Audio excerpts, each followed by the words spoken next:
Bab 9. Benar saja, rumah bercat putih samping rumah tadi bisa dimasuki oleh Abbas dengan gampang. Sekejap mata, tubuhnya sudah berada di ruang tamu.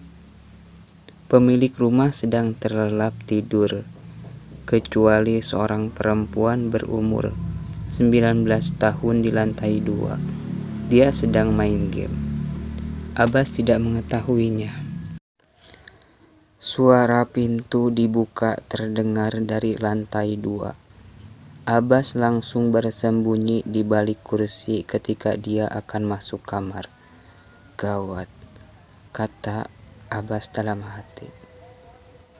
Anak pemilik rumah pergi ke dapur, mengambil air minum karena haus. Dia tidak mengetahui kalau ada pocong di rumahnya. Di benak Abbas terbersit pikiran untuk menakutinya. Sambil tersenyum jahat, dia keluar dari belakang sofa, loncat mendekati anak pemilik rumah yang sedang berdiri di depan kulkas. Kenapa kok tiba-tiba merinding, ya? Perempuan itu memegang bulu punuknya.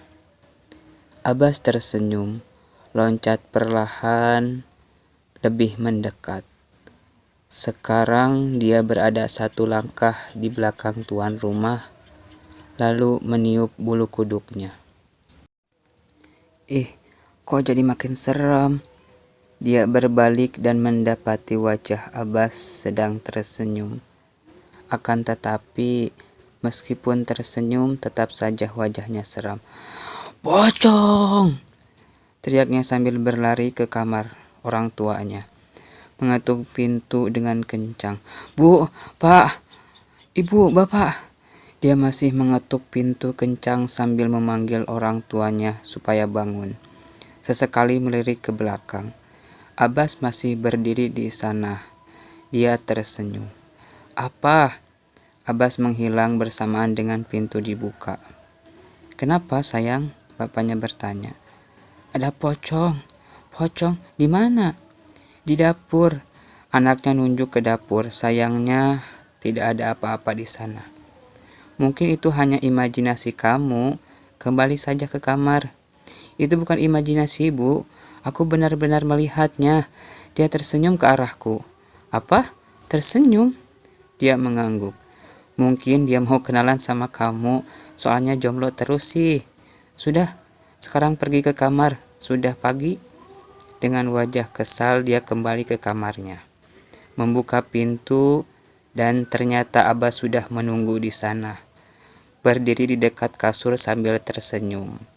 Perempuan itu berteriak, tubuhnya lemas, lalu dia pingsan. "Dasar penakut," ucap Abbas sambil akan menghilang. Tidak sengaja dia melihat ke cermin. Dia melihat dirinya. "Pocong!" Dia berteriak karena melihat dirinya sendiri. "Tunggu, itu kan aku." Dasar. Dia loncat keluar kamar lantai 2. Untungnya tidak terjadi apa-apa. Mendarat dengan sempurna. Malam ini Abbas pulang dengan tangan kosong. Misinya gagal, dia tidak mungkin mencari rumah lagi karena sudah jam 2 pagi. Dia capek dan mengantuk. Beberapa kali telah menguap. "Dasar mesum!" Plak!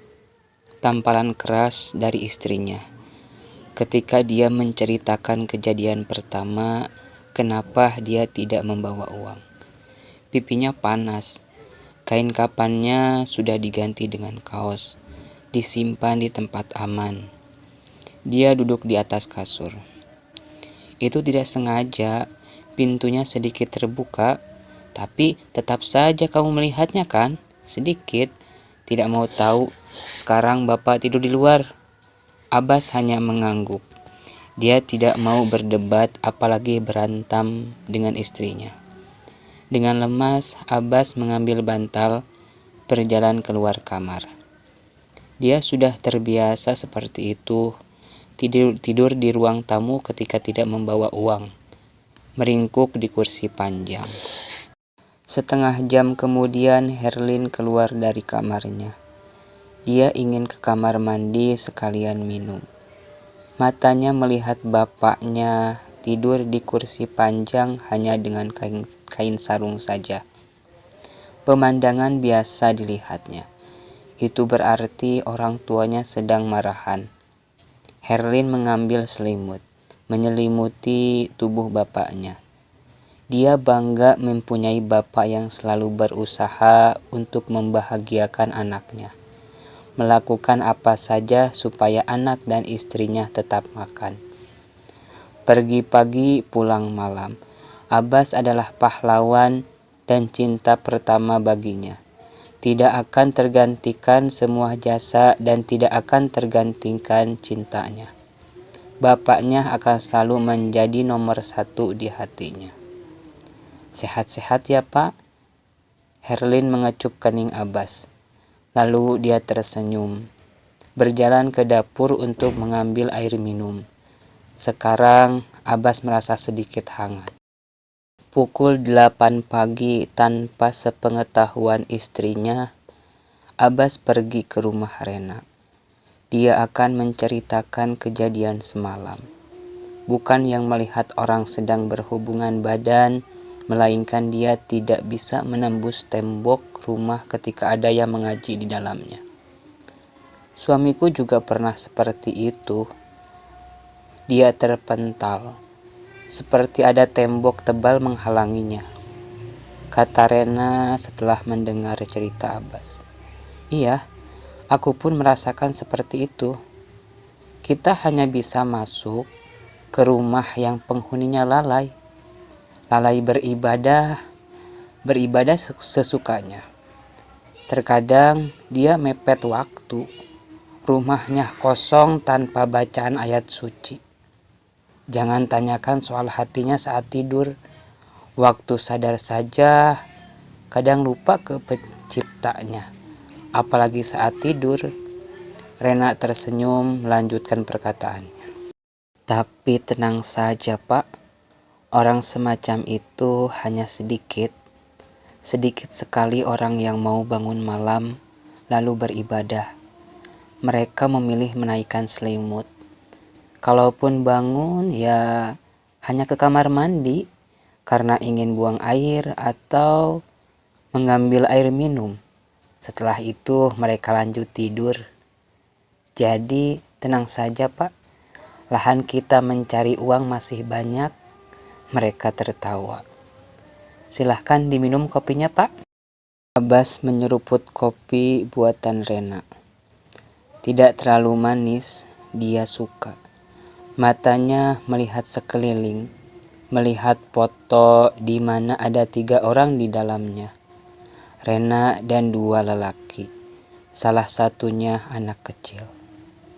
Aku tidak pernah melihat mereka, keluargaku. Abbas mengangguk. Setiap kali dia datang hanya Rena sendiri. Sekali bertemu pocong. Itu peliharaannya.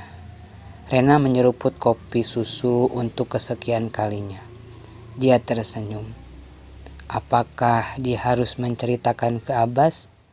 Entahlah.